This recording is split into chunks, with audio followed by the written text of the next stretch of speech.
بسم اللہ الرحمن الرحیم. السلام علیکم ویورز.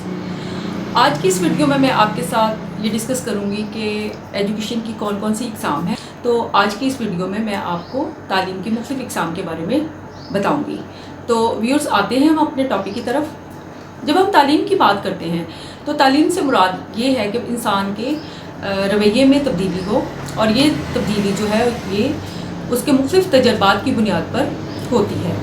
تو یہ تجربات وہ کہاں سے حاصل کر سکتا ہے. جب ہم تعلیم کی اقسام کی بات کریں تو عام طور پر اس کی 3 اقسام ہوتی ہیں: انفارمل ایجوکیشن، فارمل ایجوکیشن اور نان فارمل ایجوکیشن. تو ہم ان تینوں اقسام کو باری باری ڈسکس کرتے ہیں. سب سے پہلے میں بات کروں گی فارمل ایجوکیشن کی. فارمل ایجوکیشن جیسا کہ نام سے ظاہر ہے کہ یہ فارمل وے میں ہوتی ہے، اور اس میں وہ تمام تعلیم شامل ہے جو کہ پرائمری ایجوکیشن سے شروع ہوتی ہے اور یونیورسٹی کی تعلیم تک جاتی ہے. اور اس میں بہت سارے پروگرامز شامل ہوتے ہیں جس میں کہ انسان جو ہے وہ اسپیشلائزیشن کرتا ہے. اور اس کے ساتھ ساتھ جب ہم بات کریں کہ کوئی شخص جو ہے وہ ٹیکنیکل تعلیم حاصل کرے کسی بھی ادارے میں، تو وہ بھی فارمل ایجوکیشن کے مد میں ہی آتا ہے.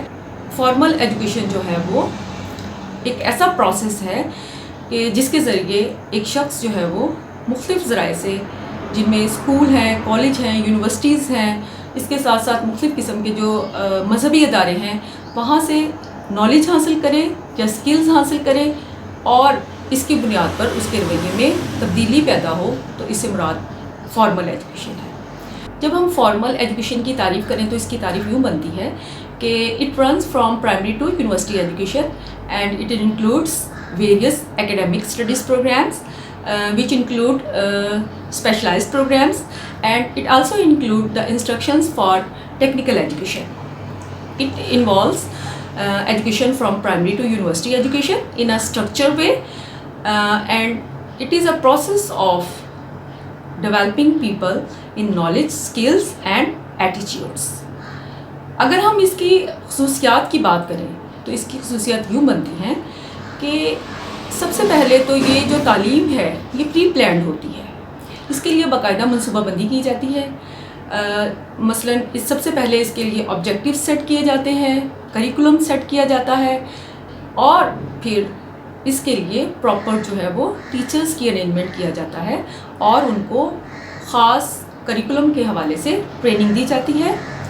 اور اگر اس کی بات کریں تو اس تعلیم کے لیے جو ڈسپلن ہے وہ بہت زیادہ اسٹرکٹ ہوتا ہے، یعنی کہ رولز اینڈ ریگولیشنز کا ایک ایسا نظام ہوتا ہے جو کہ ٹیچرز نے بھی فالو کرنا ہوتا ہے، اور اس کے ساتھ ساتھ اسٹوڈنٹس کے لیے بھی بہت زیادہ ضروری ہوتا ہے کہ ان تمام رولز اینڈ ریگولیشنز کو وہ فالو کریں. اس کا ایک، جیسے میں نے پہلے بتایا، کہ ایک pre planned and well defined curriculum ہوتا ہے، اور کریکولم کے مطابق اسکول میں ٹائم ٹیبل جو ہے وہ بنایا جاتا ہے، اور کوشش کی جاتی ہے کہ بچوں کو اسی ٹائم ٹیبل کے مطابق تعلیم دی جائے.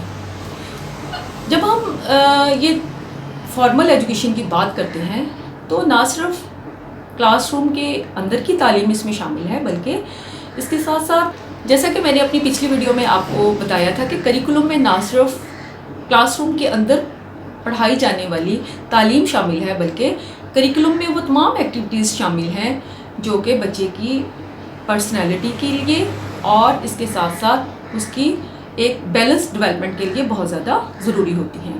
تو فارمل ایجوکیشن میں کلاس روم کے باہر کی بھی وہ تمام ایکٹیویٹیز جو کہ ٹیچر کی گائیڈنس میں کی جائیں وہ بھی شامل ہیں. اس کے ساتھ ساتھ یہ ایک خاص ٹائم کے لیے ہوتی ہے، اور مثلاً کہ جیسا کہ فرض کریں اگر بچہ ایک میٹرک کر رہا ہے تو اس کی جو تعلیم ہے وہ پورے 10 سال تک محدود ہوگی، اور 10 سال کے اندر اندر وہ میٹرک کی تعلیم جو ہے وہ مکمل کر لیتا ہے. اور جب تعلیم اس کی مکمل ہو جاتی ہے تو اس کے بعد اس کو ایک واضح طور پر ایک سرٹیفکیٹ ملتا ہے جس کے ذریعے یہ ظاہر ہوتا ہے کہ وہ بچہ جو ہے وہ میٹرک کی تعلیم مکمل کر چکا ہے.